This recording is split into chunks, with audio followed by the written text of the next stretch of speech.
Thank you, everybody. And let me start by a very short introduction. A person who puts a thought into my head is a teacher. A person who gives me something and puts money in their pocket is a business person. A person who can do both is my wife, which is put a thought into my head and money into her pocket. One who can do neither, which means neither put a thought into your head or take money from your pocket, is a moderator. In that sense, I'm adequately qualified. We are here to talk about what are the big changes coming our way, technology, innovation, and the whole new world which is about us. So let's start by talking about what Mahatma Gandhi said some few years ago. The future depends on what we do in the present. The current pace of technology development has profoundly changed the way that people live and work. It's influencing all disciplines, all economies, all industries.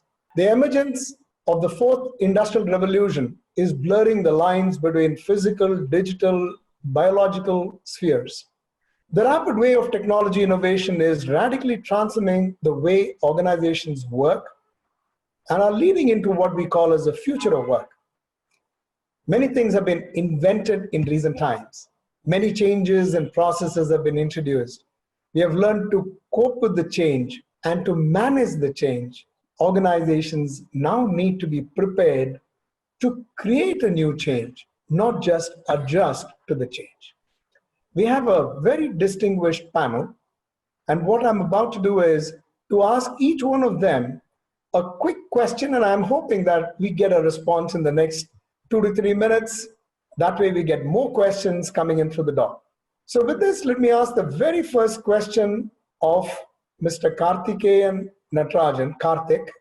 So Karthik, what opportunities do you see innovation coming to make a big impact in organizations? Thanks, Ned, and very interesting question. Thanks for inviting me to be part of this panel. And what is that last 6 months of post-COVID has taught us is something about resilience, is something about changing mindset of the consumers and significant impact of technologies, especially digital. And we expect some of these trends are likely to continue for the short term as well as in the long term. And what it also means is the ability and agility of enterprises to innovate for the changing needs of the consumers is so critical. And it is also about accelerating the new consumer experiences. And how do you think you are able to create products and services for the future in a very agile fashion? I can give a quick example of one of the customer who talked about in the field of consumer goods and food and beverages. And they said they were in the verge of trying to think about no future for chocolates in the next 2 to 3 years because people felt nobody would be consuming. People are already upset and you can't really have fun and celebrate by sharing chocolates with people. But then they came back with a brand called Gratitude. So they wanted to really change the whole mindset of people saying that, you know what, you can share chocolates as a token of gratitude. So this is about agility and ability to really launch products in a short cycle. I think that's an opportunity that we would see. We will see a uneven demand recovery, and we would see a technology adoption which is going to be a lot different from different verticals. How do you think we are going to stay nimble and agile and really capture the opportunities that is ahead of us? Thank you, Karthik. Let's move on to Simmi. Simmi, digital has come and good in the new normal. What are the critical ingredients for an organization to be successful in sustaining the gains of digitalization at workplaces, creating transformation? Over to you. Thanks for inviting me for this discussion, and a great question. Yes, when we're really talking about the digital workspace, if we would look at it immediately in the difficult time, the digital workspace has helped every organization and the associates as well. what is it which it has really brought in? If I would have to say, basically a flexible schedules for the people, inclusion, which is talking about from wherever you're working, whosoever is working, it doesn't matter, multiple generations are working together and can work together because of personalization, or whether we talk about it, the flexibility of saving travel time or stress of travel is also being saved. Now, if we have to really continue with this and say, how do we really continue with this? I would say the organizations and all of us will have to work on two major aspects. One is creation of an ecosystem. Second is a change in the culture. And when I talk about creation of an ecosystem, I would like to talk about an ecosystem like New Age Delivery, which Tech Mahindra's platform, which if you really look at it, what does New Age Delivery brings in? It is a platform which is bringing in associates, customer, partners like academia or startups together onto one workplace and shows them everything transparently. Now, with this particular kind of a platform, which also has a lot of various, I would say, functionalities like flex.ai. And when I talk about flex.ai is a ecosystem which provides you immediate help of any new technology on a very, very quick basis in agile manner. It's a gig economy. It is enabling gig economy. So what happens is if you need a particular work package, what you can do is you can just post it there and there are people who would really help us do that solution. Not only the enabling the gig economy, it also you have to pay based on that work package. Another point which I would like to talk about the same platform is upskilling as a service. In this particular functionality, what is there is for an associate. An associate can define their own career. A personalized career is shown to them through the platform, and with that career, they can define what is my learning path, which is curated content, world-class content, and what it is there is assessments, the practice platform, or the pilot projects, which really helps associates to build their career. So for a job seeker, flex.ai, for a associate, how do you build your career? And for a manager, how do you look at the productivity of your team? Because when everyone is working from home or a distance location, the managing and collaboration and productivity is the largest challenge. And capability as a service, or we can call it smart planning, is another system which really provides that. And for the organization, it provides an intelligent command center which can enable you for every role in the organization, what a T-chart, which is about what are the inputs and what are the outputs.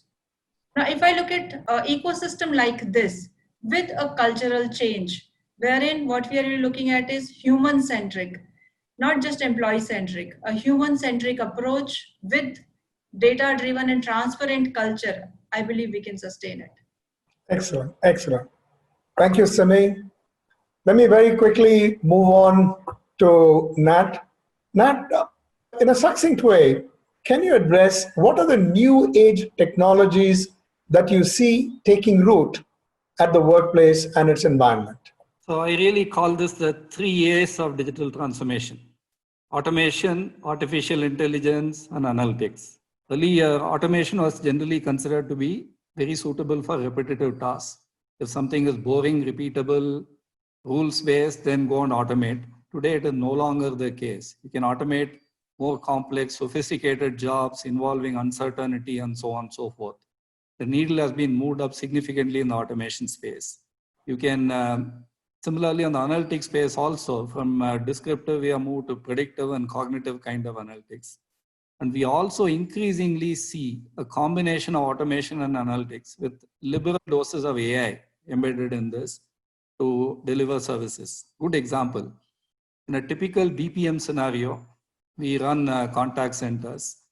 100 agents take 1,000 calls in a day. If the number of calls go up, you need more agents.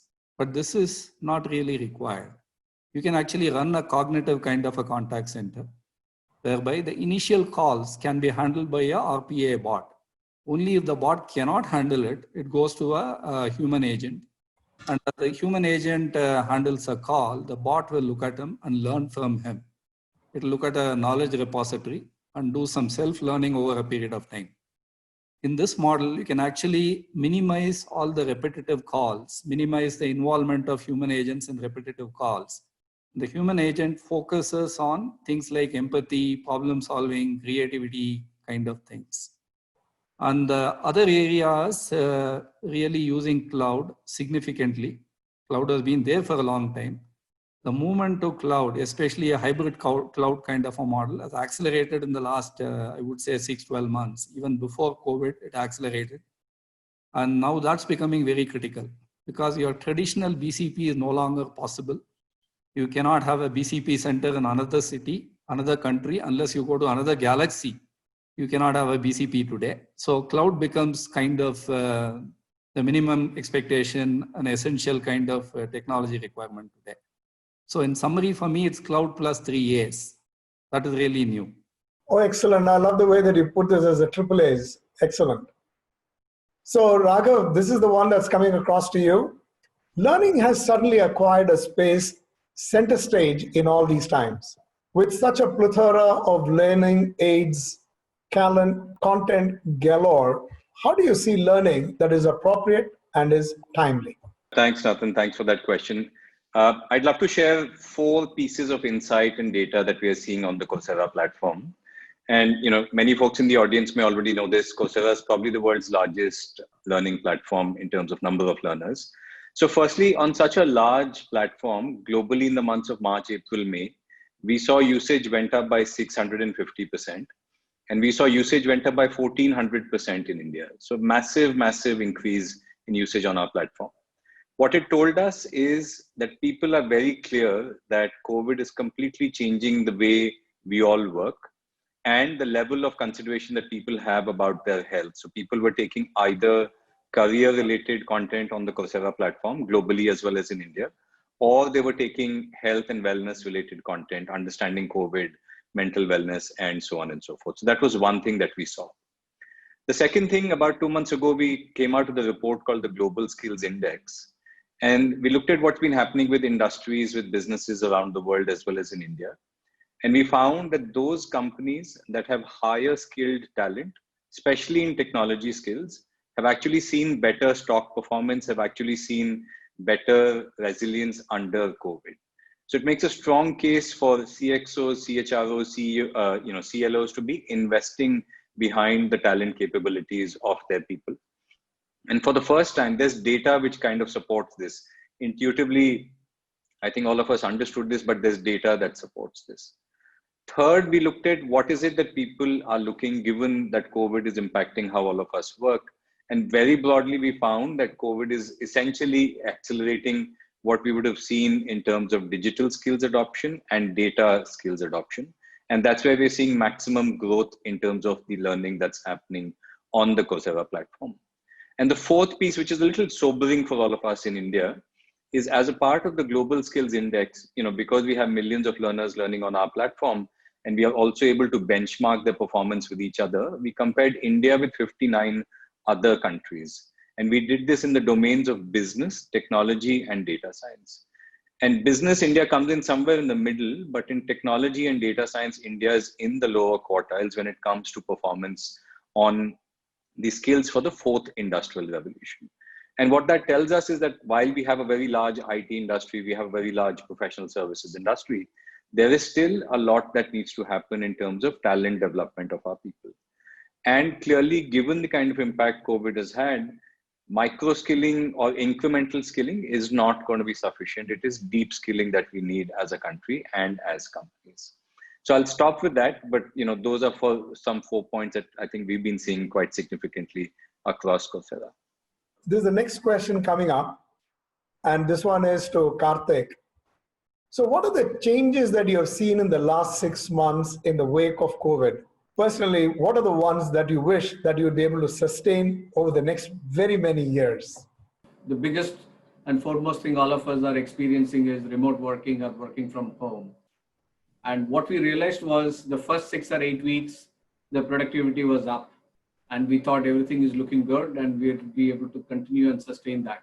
But then we realized saying that people are having nothing else to do. So they really focused on it. it really showed up on the productivity, and we thought there would be some productivity losses, which did not happen. But then the next 6 to 8 weeks, we started really looking at trying to engage our associates globally.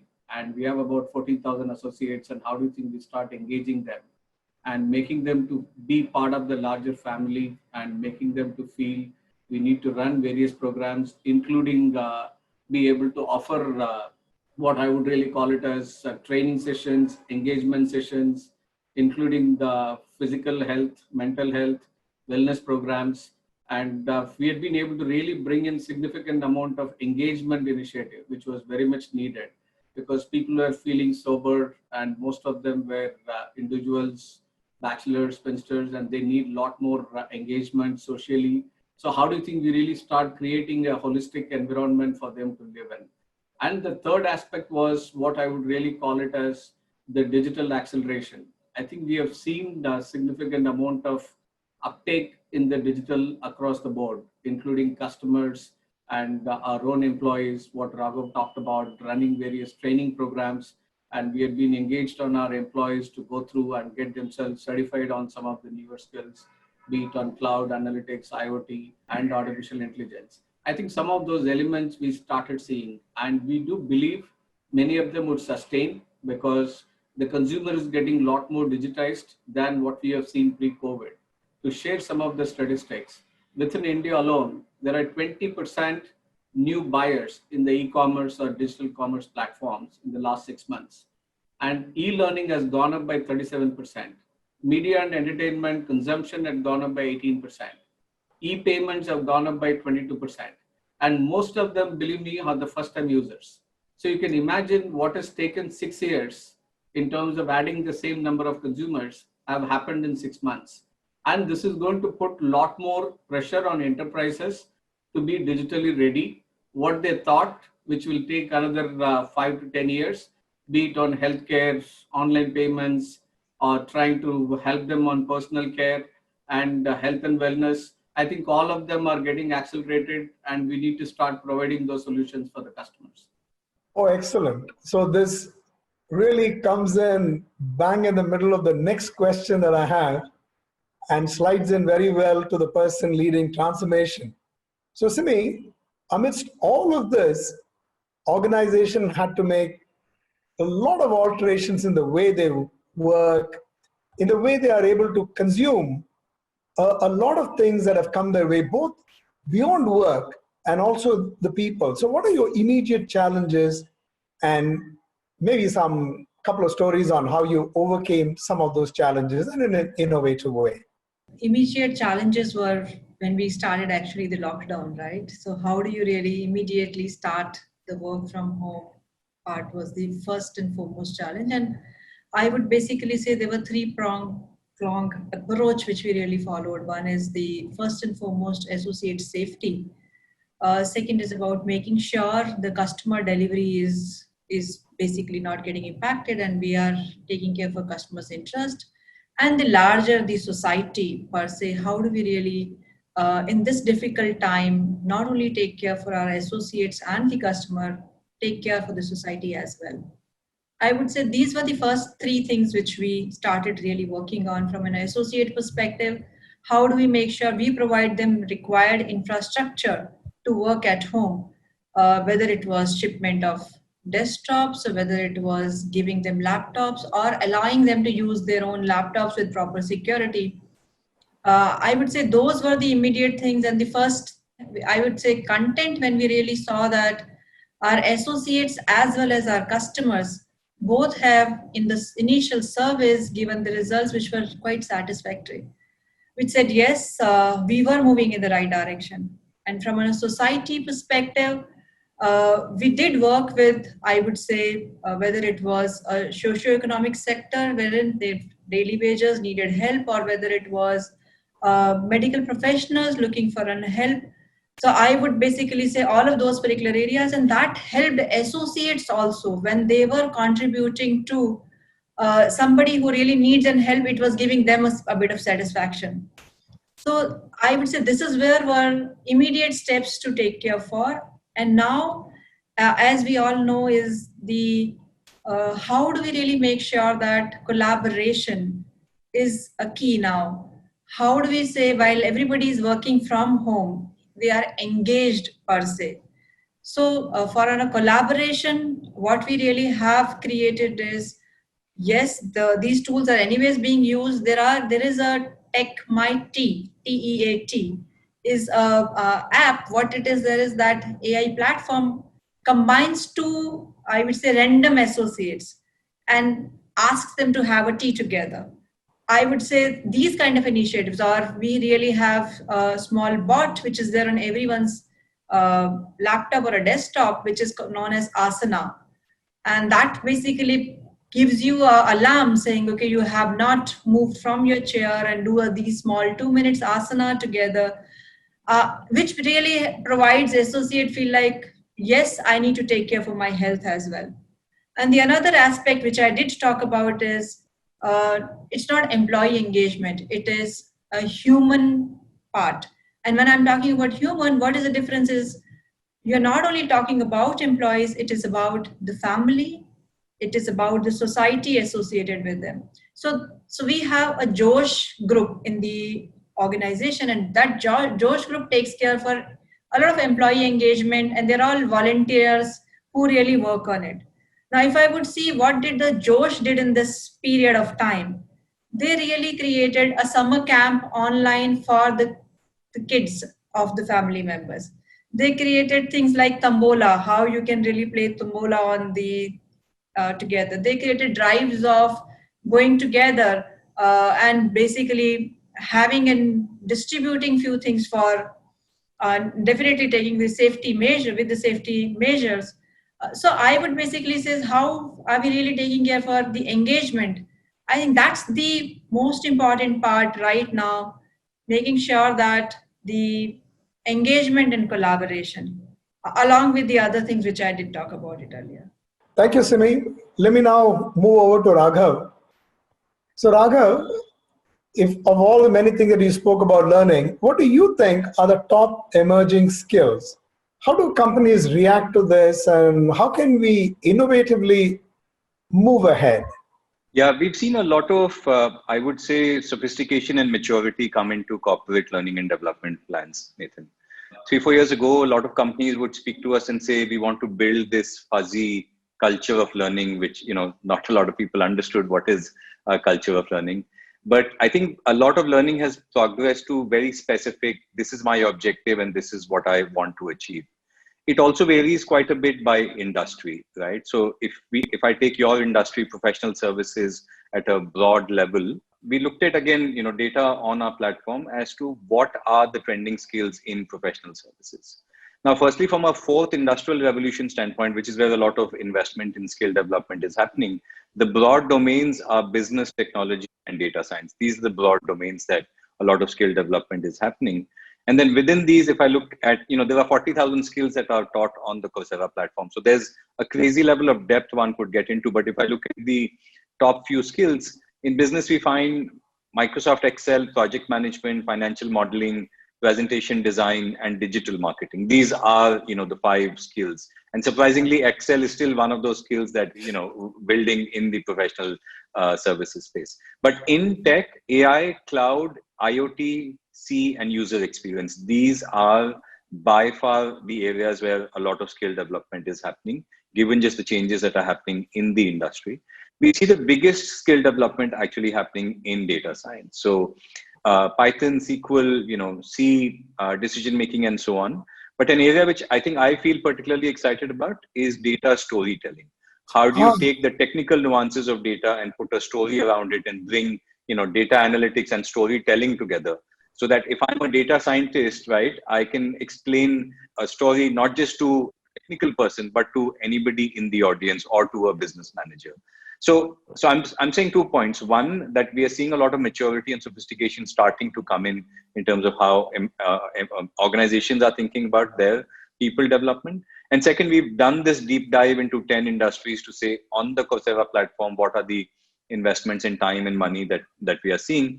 And like I said, I took some examples from professional services, but this will vary by healthcare. This will vary by automotive. This will vary by the tech industry quite a bit. I really loved it, from data to information, information to insight, but more importantly, how do you distill that into a nice story and bring the whole thing around? So I really liked all of that. It's a revelation that Excel is still on the map. So thank you very much. Feel very reassured. If I can add to that, we have 9 million people on our platform in India. One of the top 15 courses is Excel skills from business from Macquarie University in Australia. It's an excellent course, but the fact that it is in the top 15 courses is amazing as well. Thank you. Thank you. I would never have guessed that, Raghav. So this has all been very good. So I'm going to now throw this open to all of you, and I request you to take maybe a minute or a couple of minutes. Quick. This is all what I call as a rapid fire. So how does one stoke innovation? So let's go in an order. So Raghav, this is a question to you, and I will then move to Nat, and then to Simmi, and then to Karthik. Yeah, I think I would say give people a purpose, right? I look at my current organization, Coursera, I look at my previous organization, BlaBlaCar. Both have been extremely purpose-driven, impact-driven organizations. And the kind of passion, the kind of motivation, the kind of innovative thinking that people bring to the table is amazing. And I know we have, senior folks on our side who specialize in the process of innovation, but at least my experience over the last 7-8 years has been give people a piece of work that excites them, that they are passionate about. Let's move on to Nat. Very interesting. I have always believed there has to be senior management, board level commitment for innovation. Otherwise, what would happen is there will be a few lone rangers trying to innovate, and the system as a whole will not be very innovative. So it's a little bit of top down, and then it goes bottom up. We need a complete ecosystem. There is a lot to learn from FMCG companies. I know one very large player was successfully outsourced the process of innovation. By that I mean, innovation does not have to be done by chief innovation officer or business unit heads. It can be done by anybody. It can be employees, it can be suppliers, it can be clients. They have a nice innovation portal which is open to all. Anybody can ideate, submit ideas, and there is a committee looking into the ideas, and then they take a call whether to take the idea forward and so on and so forth. Another interesting concept which I've tried out personally is an internal venture capital kind of a model. You run an innovation contest or innovation seminar, pick some ideas. Whoever comes up with those ideas, nominate them as a venture partner. For the next so many months, either they do their day job and also double up as a venture partner, or if the idea is so meaty, so large, so significant, then they would give up their current role and function as a venture partner for this next 6 to 9 months. And the message is, we will fund you, we will release you from your day-to-day job, and it is okay to fail. Failure is very, very important in the innovation process. It's absolutely okay to fail, but try and fail fast. Don't take too much time in failing, right? And then see if we can develop that into a full-fledged product idea or a business model or even a new company, subsidiary of existing company and so on. And that's a good model to try. Thank you, Nat. Simmi? I think I would like to give the term which our innovation head has coined, which says courage. And how do you really talk about courage is C stands for, it has to be, innovation has to be collaborative. Whether it is your partners or a startup or an ecosystem of academia. So that's one part of courage. O is about objectify. Make sure that you can really touch and feel and basically do an objectify of it. Then U is about, it is about you. It is about the maker, the person who is really making it. Then R is about rewire your brain, because if you would see, your heart functions the normal way, but there is a feasibility and a possibility for you to really change your brain wires. So how do you really rewire your brain? And then A talks about ask those anything which is stupid questions, or allow that asking of that question. G is about talking about notify goals, and E is empathize. make sure that that innovator has a different, I would say, mindset. Because as said, okay, there are not only success, they also see failures, and the amount of time they spend into dealing and creating that innovation is a huge. And then how do they really handle with the success is great, but how do they really handle with the failure? So that empathy culture and saying it's okay, let's find out something else is important. So I'll just talk about the courage is really needed. Oh, that's so very well put, Simmi. Thank you so much. And from all of us, do let your innovation leader know that we admired the way that you so well articulated what he felt. So Karthik, over to you. I would really call it is about collaborative disruption. How do you really make that happen? You need to start mapping the customer's customer. I think it's going to be very important.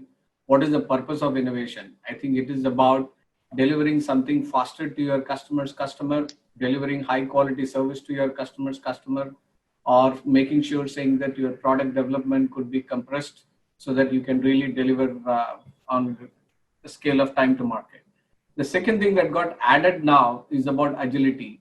How fast, how quick, and to ensure that you can still deliver a reliable product and solutions.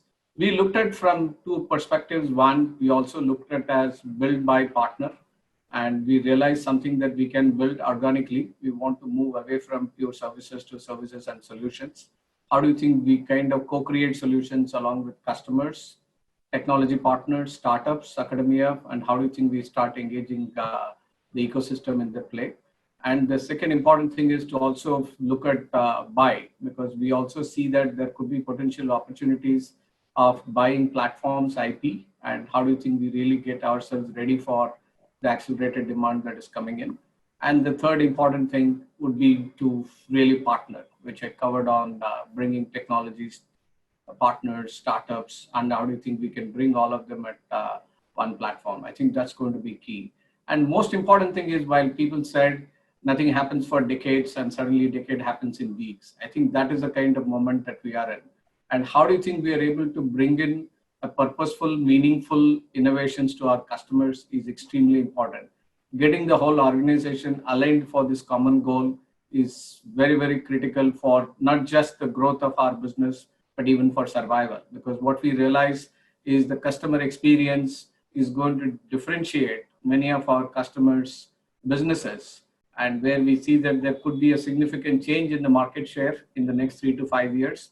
As I said, there will be a demand which will be uneven. So you can really find some of the men could be separated from boys. And this is the moment that people have to seize the opportunity. So you will find the biggest difference will come through the customer experience, accelerated innovation, digital adoption. I think these are going to be extremely key.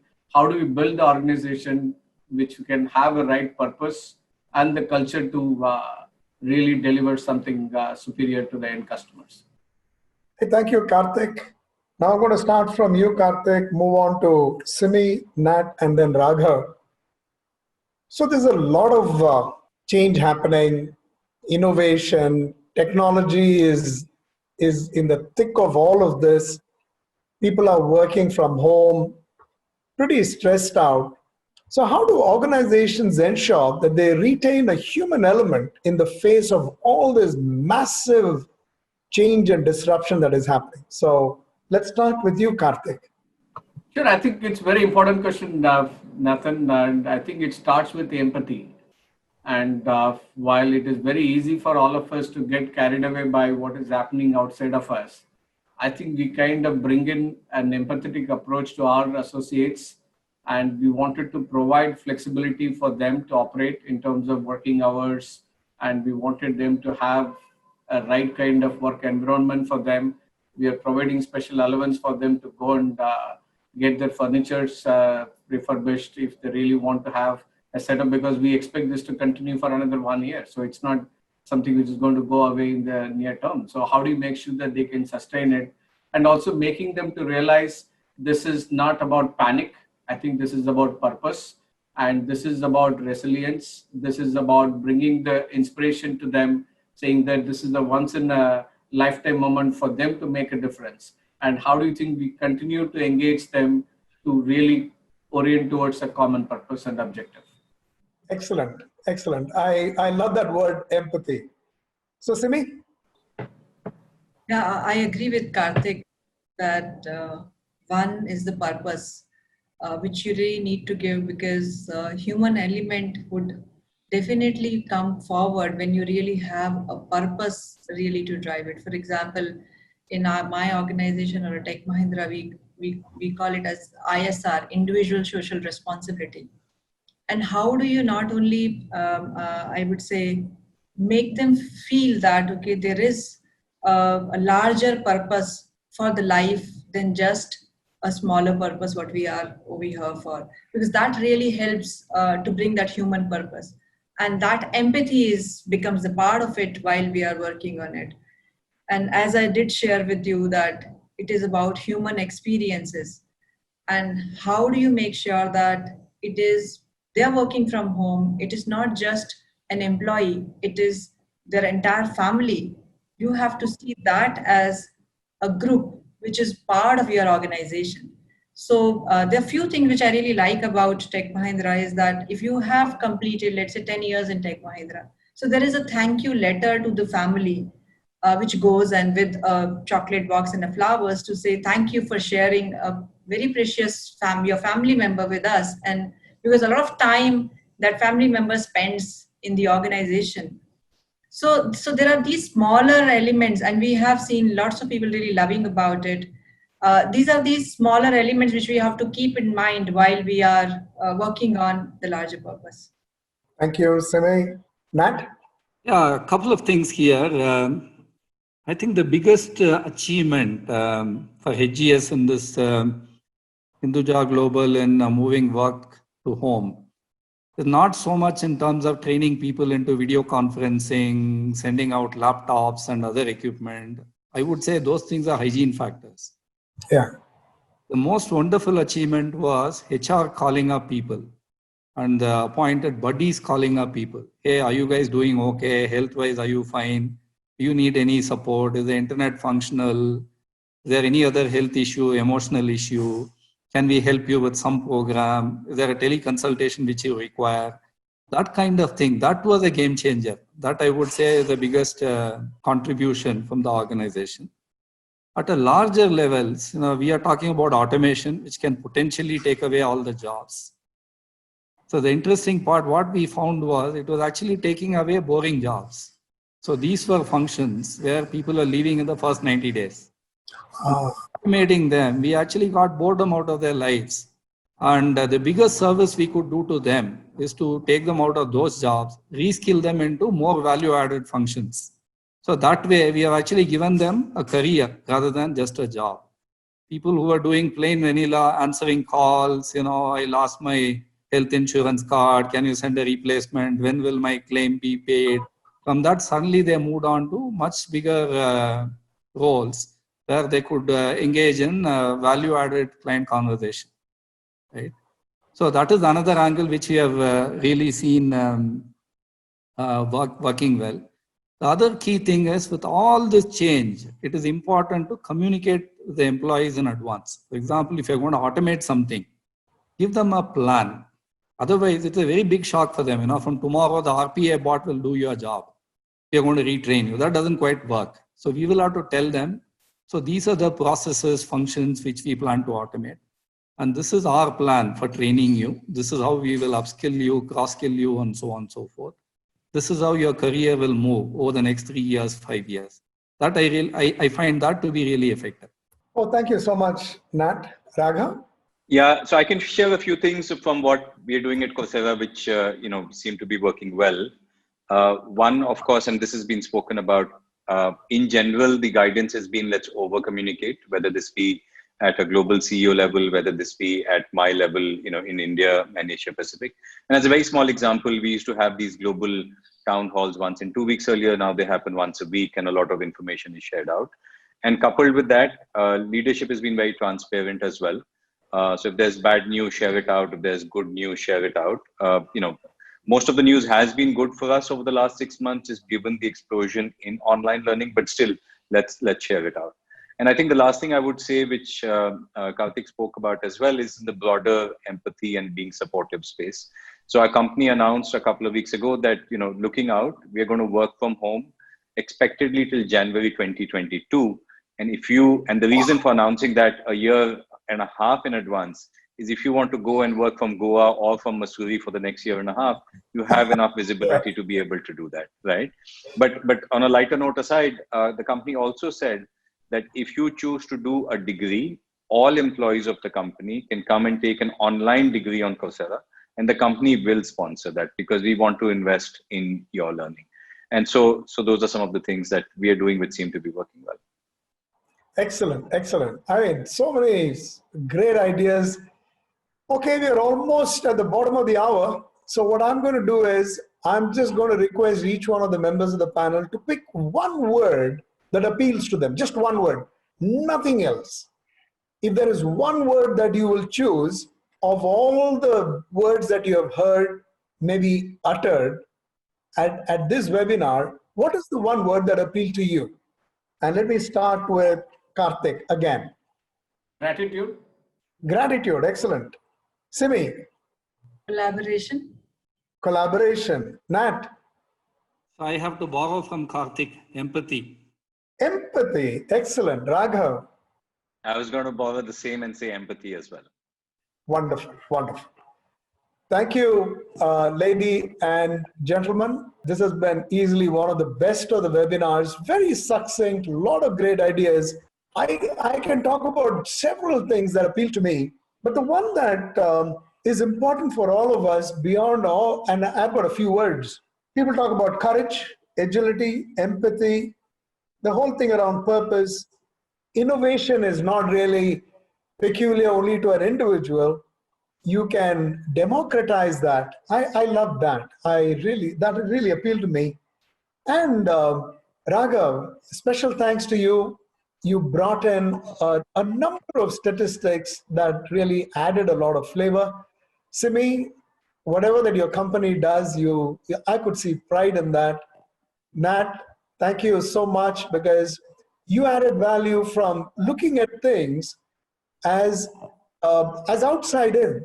What is it that you can see from outside, and what can you do? Simple ideas that you brought in says, take away the drudge from jobs. I love that. And Karthik, the way that you encapsulated all of this, that whatever that we are doing because there is a customer and a client waiting for all our delivery. Thank you so much. This has easily been one of the best webinars that I've participated. Thank you, lady and gentlemen. Thank you. Thank you. Thank you. Bye-bye. Have a good day. Bye-bye.